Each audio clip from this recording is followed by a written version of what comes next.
This is Space Matrix. If you are new here, press the bell icon for more updated tonight. In a landmark decision, the Supreme Court has struck down the Trump-era tariffs, a significant ruling that could reshape American trade policy for many years to come.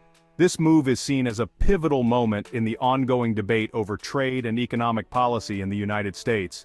These tariffs, which have been affecting a wide range of products from steel to washing machines, were initially justified under a law intended for national security emergencies. However, the court's decision has dismantled that legal foundation, challenging the very basis on which these tariffs were imposed. This ruling raises significant questions about the extent of presidential power and the future direction of U.S. trade policy. It prompts a re-evaluation of how national security is used as a justification for economic measures, and what this means for the balance of power between the executive branch and Congress. The case, Universal Steel Imports versus United States, posed a critical question to the justices. Can a president use national security as a catch-all to impose sweeping tariffs? The answer, according to the court, is a resounding no. The justices ruled that national security cannot be used as a blank check for the executive branch to bypass Congress on major economic policy decisions. We'll break down what this means for businesses, workers, and America's role in the global economy as the implications of this decision ripple through industries and international trade relations. To understand the impact of tariffs, let's first clarify what they are. Tariffs are essentially taxes imposed on imported goods. By making foreign products more expensive, tariffs encourage consumers to buy domestic products instead. This can help protect local industries from foreign competition and boost the national economy. However, it can also lead to higher prices for consumers and potential trade wars with other countries. The Trump administration used tariffs as a strategic weapon to combat what it perceived as unfair trade practices, particularly by China. This approach was part of a broader strategy to renegotiate trade deals and address trade imbalances. The legal basis for these tariffs was Section 232 of the Trade Expansion Act of 1962. This section was originally intended for national security emergencies, allowing the president to impose tariffs without needing Congress's direct approval. Trump argued that a weak steel industry posed a threat to national security, thus justifying the imposition of broad tariffs. This move was controversial, as it bypassed the usual legislative process. This marked a sharp break from decades of U.S. policy that favored free trade and lower barriers. The shift was significant, as it challenged the global trade norms established over the years. The tariffs were not just an economic tool but also a geopolitical lever. They aimed to force better trade deals for the U.S., leveraging the country's economic power to gain favorable terms. However, this aggressive approach set the stage for today's legal showdown.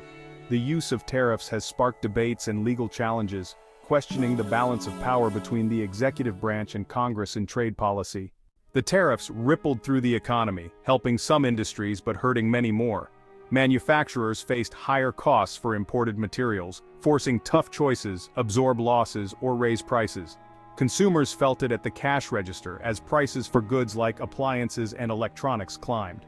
Retaliation was swift. China and others hit back with tariffs on American products, especially agriculture. Farmers lost key markets, and many saw incomes plummet despite federal aid. While some steel companies benefited, most industries using steel faced higher costs and lost competitiveness.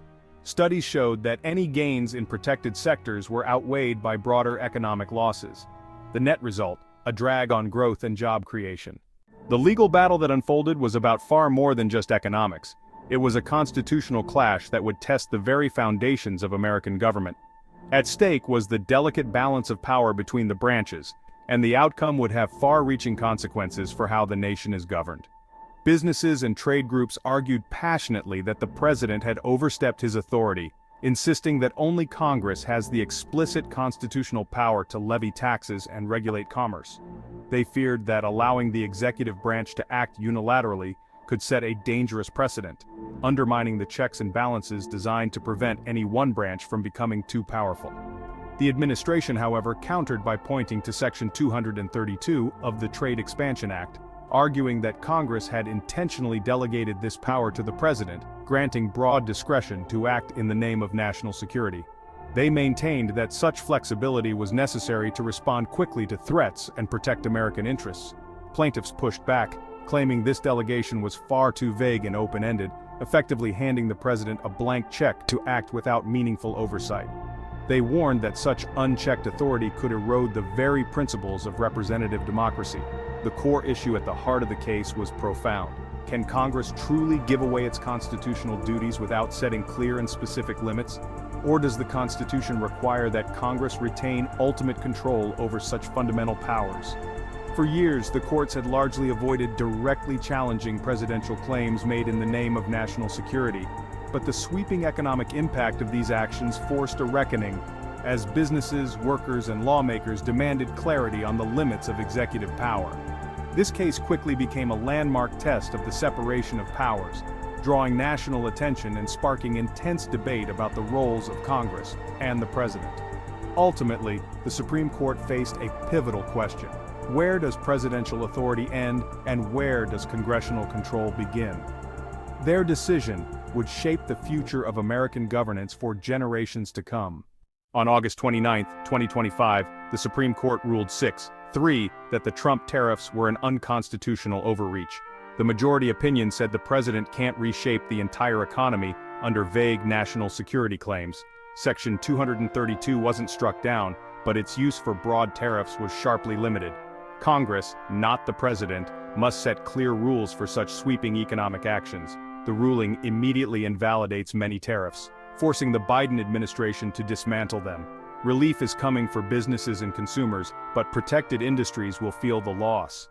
The decision revives the non-delegation doctrine, signaling stricter limits on executive power. The era of using national security as a catch-all for trade wars is over.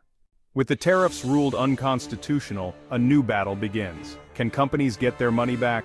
U.S. importers paid tens of billions in tariffs. Now, legal experts predict a massive class-action lawsuit to reclaim those funds. The government faces potential liability of over $100 billion, a staggering hit to the federal budget. The legal fight will be fierce, with the government arguing there's no automatic right to refunds. If successful, this lawsuit could reshape how future presidents approach trade policy, creating a powerful deterrent against executive overreach. The outcome will set a precedent for holding the government financially accountable. Businesses are gearing up for a long legal battle. The fight for refunds is just beginning. The Supreme Court's decision resets American trade policy, shifting power back to Congress. Expect fewer sudden trade actions and more deliberate, debated policies. The end of the tariffs brings relief for many businesses and could ease inflation, but industries that relied on protection will face new challenges. The president will need new tools like targeted sanctions and alliances to address trade disputes.